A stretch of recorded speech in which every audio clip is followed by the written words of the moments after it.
안녕하세요. 개아토피 클리닉 TV 박종무 수의사입니다. 오늘은 강아지의 발사탕에 대해서 이야기를 해보겠습니다. 저희 개아토피 클리닉 TV를 계속 봐오셨던 분들은 제가 발사탕 얘기를 하는 순간 무엇을 얘기하려고 하는지 또 어떻게 관리를 해줘야 되는지 다 아실 것입니다. 근데 오늘은 이 발사탕이라는 키워드로 검색을 하고서 저희 채널을 처음 보시는 분들을 위해서 저희 영상을 계속 봐오셨던 분들은 다 아는 그런 얘기를 다시 해보겠습니다. 강아지 발사탕이라고 하는 것은 강아지가 계속 발가락 사이를 핥는 것을 이야기합니다. 왜 이렇게 강아지가 발가락 사이를 핥을까요? 이것에 대해서 기존에 다른 채널에 있는 영상들을 검색해서 보시면 대부분이 어떤 심리적인 문제 그리고 알러지를 많이 이야기합니다. 물론 강아지들 중에 심리적으로 스트레스를 받을 때 발가락을 핥는 경우도 있습니다.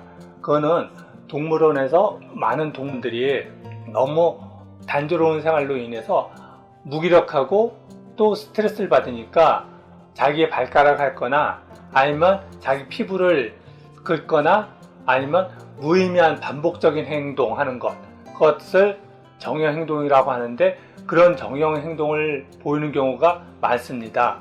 강아지들 또한 집에서 너무 단조롭거나 아니면 스트레스를 받는 그런 상황인 경우 그 스트레스로부터 벗어나기 위해서 발가락을 핥을 수 있습니다. 하지만 그거는 극히 드문 경우이고 많은 강아지들이 발가락을 핥는 것이 그 강아지들이 스트레스 때문이라고 보기는 힘듭니다. 다음으로 발가락을 핥는 것이 알러지의 문제라고 이야기하는 경우도 많은데 물론 간혹 가다가 알러지로 고생을 하는 강아지들도 있겠지만 지금 무척 많은 강아지들이 발사탕으로 불편을 겪고 있습니다. 그 강아지들이 모두 알러지 때문일까요? 그렇지 않습니다. 발사탕은 기본적으로 스트레스나 알러지 때문에 발생하는 문제가 아닙니다. 발사탕은 강아지들이 발이 가렵기 때문에 발을 핥는 것입니다. 그러면 무엇 때문에 강아지들이 발가락을 그렇게 가려워할까요?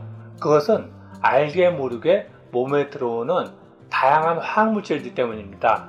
특히 가장 큰 문제가 되는 것이 사료와 간식에 포함된 방부제와 그리고 사료 첨가제 그런 화학물질들이 가장 기본적인 원인이 돼서 몸에서 그 화학물질을 없애는 반응이 일어나면서 발가락 사이가 가렵고 그래서 발가락을 핥는 것입니다.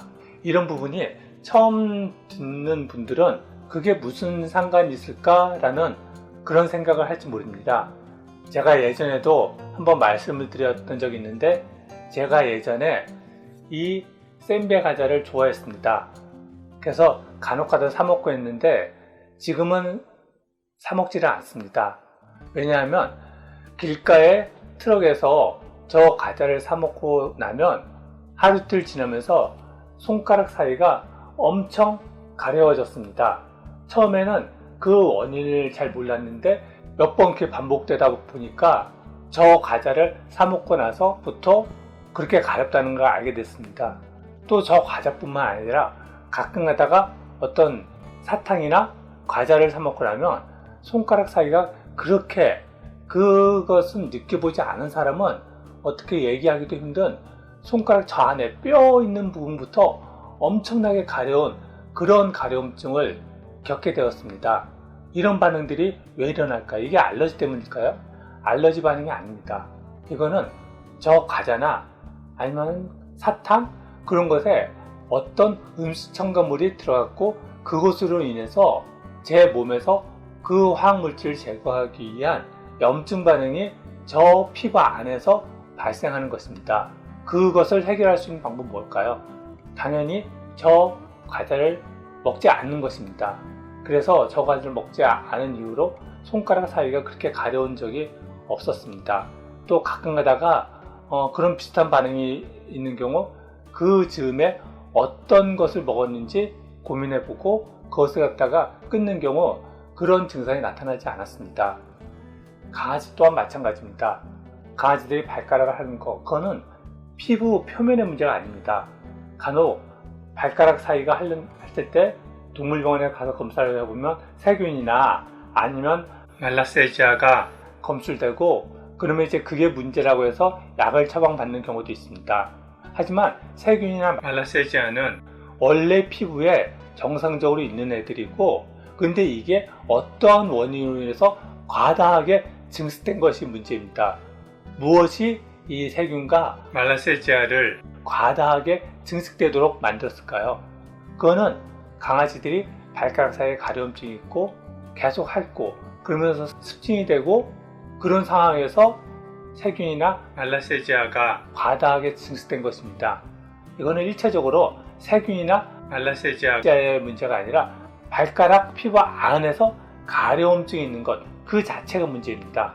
또 문제는 뭐냐면, 이런 가려움증이 계속 누적되어지는 경우 그 근본적인 원인이 되는 독소들이 몸에 쌓이게 되면서 전신적으로 증상이 번져나가게 됩니다.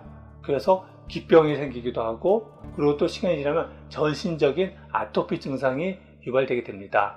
그래서 강아지가 발가락을 핥기 시작했다고 한다면 그것은 단지 스트레스나 아니면 알러지의 문제가 아니라 아이 몸에 좋지 않은 화학물질이 들어오고 있구나 라고 생각하고서 그것을 끊어주셔야 합니다.